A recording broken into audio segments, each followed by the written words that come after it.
నాకు చిన్నప్పుడు మా ఇంట్లో పెద్ద కుటుంబం అవడం వల్ల ఎక్కువ మంది ఉండేవాళ్ళు.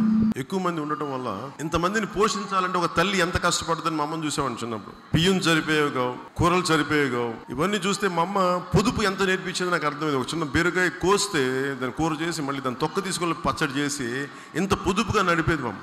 అలాగా మా అమ్మని దగ్గర నుంచి నేను పొదుపు నేర్చుకున్నాను. ఆ పొదుపు దేనికి పనిచేస్తుంటే రాజకీయాలు అనేది కేవలం రాజకీయాలు కాదు. ఇంతమంది మనందరి సమిష్టి కృషి, మనందరి కలిసిన శ్రామిక శక్తి, ఇవన్నీ మనం కలిపిన ట్యాక్సెస్ అన్నీ కలిపి ఒక వ్యక్తి చేతిలో పెడతాం. అంటే 1,50,000 కోట్లు మన ఇంట్లో ఒక 40,000 50,000 మన నాన్న ఎలా సంపాదించి, మన పెద్దలు ఎలా సంపాదించి మనం ఖర్చు పెడతారో అలాంటిది ఈ రాష్ట్రానికి ఒక పెద్ద దిక్కు కావాలి. అది ముఖ్యమంత్రి, అతని కుటుంబం, అది ఒక పొలిటికల్ పార్టీ అనుకోండి. వారి చేతిలో మనందరం డబ్బులు పెడతాం. మాకు అవసరాలు ఉన్నాయి, మొత్తం అందరికీ నువ్వు బలంగా ఖర్చు పెట్టు. మన ఇంట్లో మన అక్క చెల్లెలకి, మన అన్నదమ్ములకి ఎలాగ కుటుంబ పెద్ద ఖర్చు పెడతాడో అలా రాష్ట్ర ఖజానాని అందరికీ ఖర్చు పెట్టాలి. కానీ రాష్ట్రం ఎలా, ఒక తల్లి ఒక బిడ్డకి ఎక్కువ, కూతురికి ఎక్కువ చేయదు. అవసరాలను బట్టి ఒకరికి ఒకసారి ఎక్కువ చేస్తే, ఒకసారి తక్కువ చేస్తే. అలాగే ఒక రాష్ట్ర పెద్ద ముఖ్యమంత్రి స్థాయిలో ఉన్న వ్యక్తి అందరికీ అవసరాలను బట్టి పెంచుకుంటూ వెళ్ళాలి. ఆడపిల్లలకి భద్రత ఇవ్వాలి. కానీ అలాంటి వ్యక్తులు క్రమం తప్పితే, తల్లి క్రమం తప్పితే, తల్లి ఒకరికి న్యాయం చేసి ఇంకొకరికి న్యాయం చేయకపోతే ఎలాంటి కుటుంబం ఎలా విచ్ఛిన్నం అయిపోద్దో, ఒక రాజకీయ వ్యవస్థని శాసించే రాష్ట్రానికి తల్లి తండ్రి అయిన ఒక ముఖ్యమంత్రి స్థాయి వ్యక్తులు కానీ, వారి కుటుంబ సభ్యులు కానీ, ఎవరైనా కావచ్చు, రాష్ట్రంలో ఉన్న ప్రజలందరినీ కులాలకి, మతాలకి, ప్రాంతాలకి, వర్గాలకి అన్నిటికీ అతీతంగా సమానమైన న్యాయం చేయకపోతే ఆ సమాజంలో అసమానతలు గుర్తు వస్తాయి. అందుకని జనసేన ఇవన్నీ చూసి అలాంటి అసమానతలు క్రియేట్ చేసే పరిస్థితుల్లో నాకు అనిపించింది, కుటుంబంలో అన్నదమ్ముల మధ్య ఎలా గొడవ పెట్టకూడదు, అక్క చెల్లెల మధ్య ఎలా గొడవ పెట్టకూడదు ఒక తల్లి.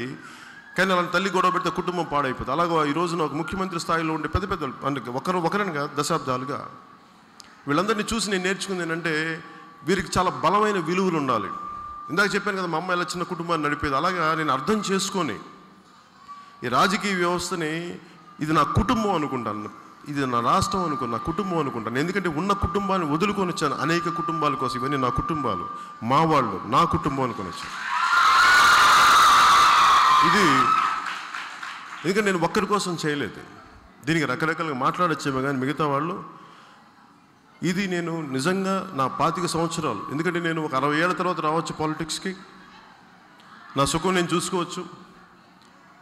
సంవత్సరానికి ఒక 70-80 కోట్లు సంపాదించు, 100 కోట్లు సంపాదించవచ్చు, సినిమాలు చేసుకుంటూ ట్యాక్సీలు కట్టచ్చు, రిటైర్ అయిపోవచ్చు, చచ్చిపోవచ్చు, ప్రయోజనం లేదు దానివల్ల. కానీ శక్తి ఉండి నేను బాధ్యత తీసుకున్నాను. సినిమాల్లో ఒక చిన్నపాటి డైలాగ్ చెప్పి విలన్లను కొట్టేస్తాం, ఒక సమస్య వస్తే తీర్చేస్తాం, 2.5 గంటలు అయిపోద్ది. కానీ నిజ జీవితంలో రావాలంటే చాలా బలంగా ఉండాలి, చాలా నిలదొక్కుకోవాలి. నేను అనేది మనిషి ఒక్కోసారి బలమైన సంకల్పం ఉండాలి, బలమైన ఆశయం ఉండాలి. నేను అందుకని ఎవరిని ఓట్లు అడగను, ఎవరిని ఏం అడగను, నేను చేసుకుంటూ వెళ్ళిపోతాను.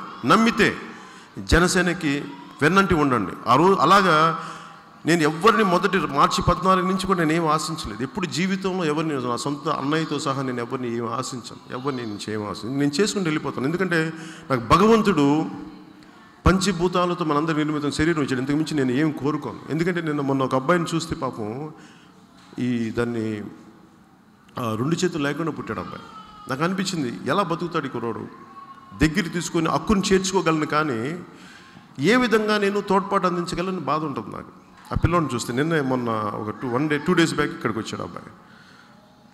అదే కొంత మానవతా దృక్పథం ఉండి, కొంత మానవత్వం ఉన్న వ్యక్తులు కానీ పాలిటిక్స్లో ఉంటే వాళ్ళకి ప్రభుత్వం అండగా నిలబడాలి. నేను వ్యక్తిగా ఎన్ని చేయడను, నా దగ్గర ఉన్న డబ్బంతా ఖర్చు పెట్టా కానీ సరిపోదు. అందుకని ఖచ్చితంగా ఒక మానవత్వం అవసరం రాజకీయాలు. ఓట్లు వేయించుకుంటారు. నేను కూడా ప్రతి చోట మాట్లాడితే మా ఊళ్ళో ఎలక్షన్స్ టైంలో ఓట్లకు వస్తారు, తర్వాత మర్చిపోతారు. కానీ వీళ్ళందరికీ ఇది నా కుటుంబం, నా వాళ్ళు అని అనుకునే వ్యక్తిత్వం ఉన్న వ్యక్తులు రాజకీయాలకు రావాలి. అన్ని ప్రాంతాల నుంచి, అన్ని వర్గాల నుంచి కలిసి. ఎందుకంటే సినిమా ఒక్కళ్ళు చూడరు, అందరూ కలిస్తేనే సినిమా. అలాగే రాజకీయం కూడా ఇంతమంది కలిసి సమిష్టిగా చేసుకుంటేనే. ఈరోజు నేను ఇలాంటి ఆడపడుచులతోటి, అక్క చెల్లెళ్ళతో ఇంత ఆత్మీయ సదస్సు నేను ఎందుకు పెడతాను నేను మీకు తెలియాలి.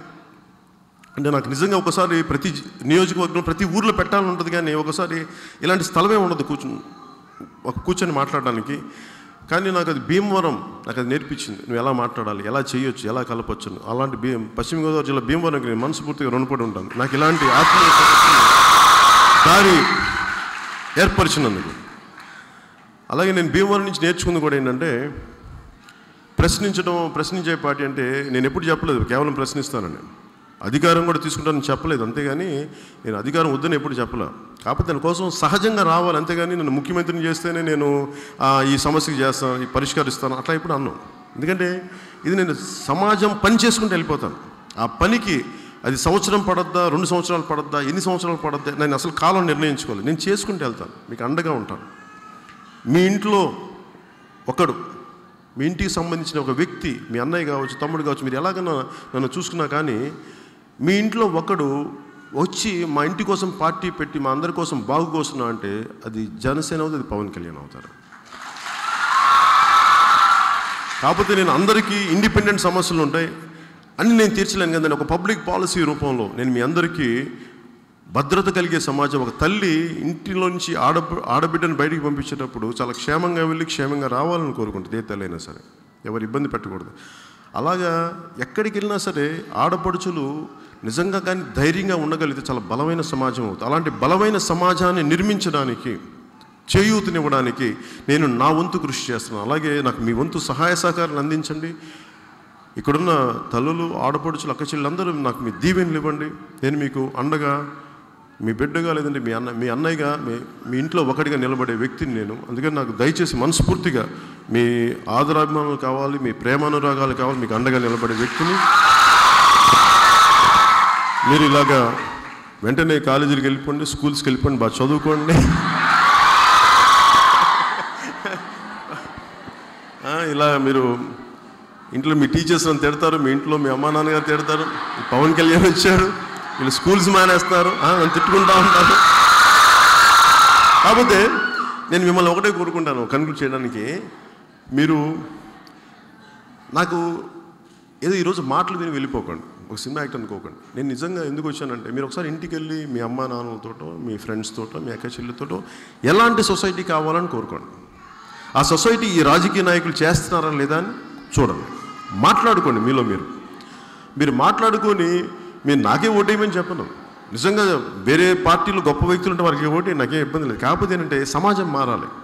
నేను పార్టీ గెలవాలనే ఎందుకంటే కూడా నాకు ఈ దేశం, ఈ సమాజం మారాలని కోరుకుంటాను.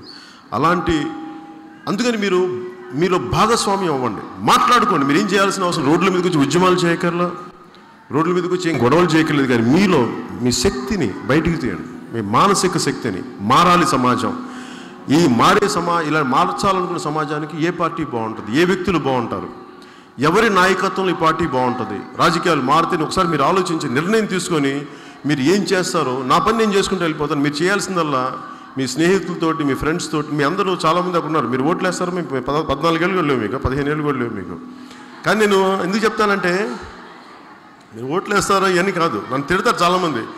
పవన్ కళ్యాణ్ చూడు చిన్నపిల్లలు వస్తారంటే కరెక్టే, నేను వచ్చేసి భావి తరాలకే, మీ తరాలకి కాదు, దోపిడీ చేసే తరాలకి నేను రావట్లేదు. ఏలా మీరు యుక్త వయసుకు వచ్చేటప్పటికి మీకు పెద్దను ఉన్నాడు అక్కడ రాజకీయాల్లో, మీకు ఏమైనా సమస్యలు వస్తే అండగా ఉంటాడు, అందుకని వస్తున్నాను. అంతేగాని కూర్చోబెట్టి ఏలే అన్నయ్య మాకు ఈ సమస్య ఉంది, ఇక్కడ చూడు వీళ్ళు ఎవరో ఏడిపిస్తున్నారు, లేదంటే మాకు ఉద్యోగాలు రావట్లేదంటే వెంటనే ఒకటి కావాలి అక్కడ. దానికి పవన్ కళ్యాణ్, దానికి జనసేన ఉంటుంది. ఉంటాను మీకు, ధైర్యంగా ఉండండి, మీరు నాకు అండగా నిలబడండి, మార్పు తీసుకురాబోదని అడగండి. జై హింద్.